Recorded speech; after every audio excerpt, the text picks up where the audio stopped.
नमस्कार। आज जो प्रसंगटी को सम्यक आलोचना करने जाऊँगी हूँ साहित्य और आम समाज।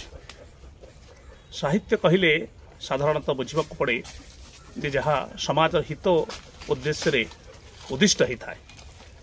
साहित्य गोटे जातिर इतिहास लिखि थाए, गोटे समयानुक्रमिक गोटे जनजीवन इतिहास साहित्य भितर प्रतिफलित हुए। जेकोसी भूखंड तार अतीत एवं तार भविष्यत पाई साहित्य होची गोटे सेतुबंध।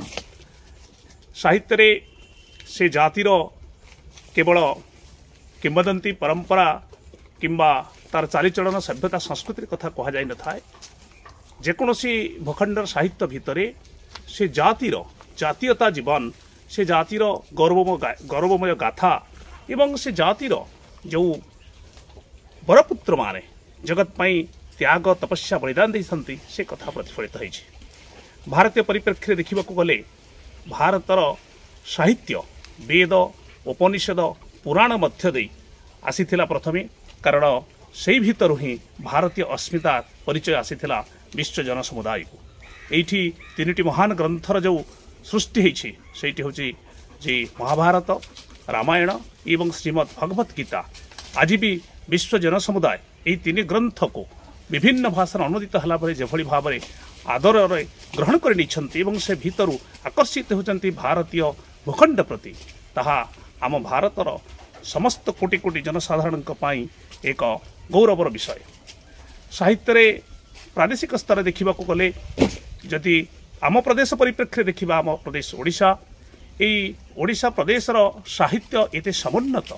विशेष भाव में स्वाधीनता संग्राम जितेबाला होता सेतेबेले जो साहित्य सृष्टि होता ताहा थिला देशात्मबोधक साहित्य, अर्थात विदेशी शासन को हटेबा पाई जेभली भाव में जनसाधारण भितर सचेतनता निर्माण करने कथा ताहा सेतेबेलर स्रष्टा माने से कवि हंतु, से प्राबंधिक हंतु, गाल्पिक हंतु, स्तंभकार हंतु बा उपन्यासिक हंतु समस्ते प्रयास करथिले एवं तद्वारा भारतर प्रति प्रांतर लोके स्वाधीनता संग्राम सहित जोड़ी होते।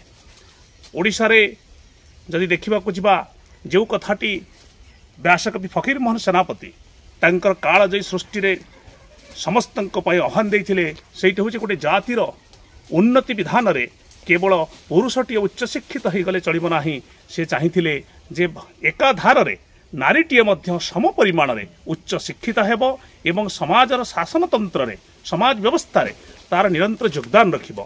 सेथिपाई से रेवती नामक जो कालजयी गल्पटीए सृष्टि कले से कालजयी गल्प जरिया आज देखंतु भारत रे यही ओडिशा भूमि द्रौपदी मुर्मू माननीय जे आज भारत राष्ट्रपति पद अलंकृत करें। मु भावुची आज से श्रेय जीव से कालजयी स्रष्टा कथा सम्राट व्यासकवि फकीर मोहनकर से रेवती गल्प को। तांको परे प्रेमचंद गोदान लिखिछंती समग्र सामाजिक उपन्यास जहाँ सृष्टि होता ओडिशा भूमि रे फकीर मोहन दे ताहा विश्ववासी को स्तब्ध करिछि। आज रेवती 32टी भाषा रे अनुदित हो सारी विभिन्न राष्ट्र रे और जो राष्ट्रीय भाषा रे एवं से समय जो साहूकार जो शोषण नीति थिला 6 माण 8 गुंट हेउ बा लछमा हेउ मामू हेउ प्रायश्चित हेउ एवं आज समय जो शिक्षित पुओ मानक प्रति जो आह्वान से डाकमुंशी जरिया देइथिले व्यासकवि फकीर मोहन ताहा भी आज उद्बुद्ध करुची कोटि कोटि ओडिशार जनसाधारण ओडिशार साधारण पाठक भारत और भारत बाहर जनसाधारण को। वास्तव में साहित्य भितरे गोटे जातिर इतिहास लिखा जाए।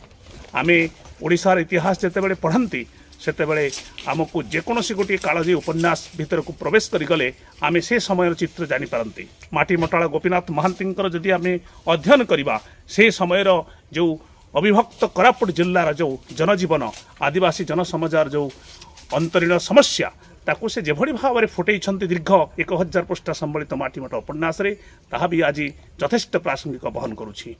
आज आमे जो जयदेवंकर जो भक्ति संगीत को गान करुछंती ता भितरे आमे जगन्नाथ साथ संस्कृति को अनुभव करुछंती।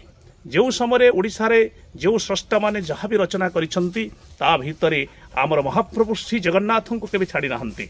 विश्व जनसमुदाय को जो जगन्नाथ संस्कृतिर वार्ता ओडिया साहित्य भितर दी जाइछि ताहा हेउछि समन्वयर भाव, ताहा हेउछि बंधुत्व भाव एवं ताहा हेउछि धर्म निरपेक्ष भितर मानवतार जयगीति गान मु भावुची आम साहित्य सब समृद्ध एवं समुन्नत भारतीय साहित्य ओडिया साहित्य आसंतु साहित्य रचनारे साहित्य पठनरे एवं पुस्तक प्रेमरे आमे समस्ते पढ़िबा ता भितर जाति समृद्ध हेब। धन्यवाद, नमस्कार, वंदे उत्कल जननी, भारत माता की जय।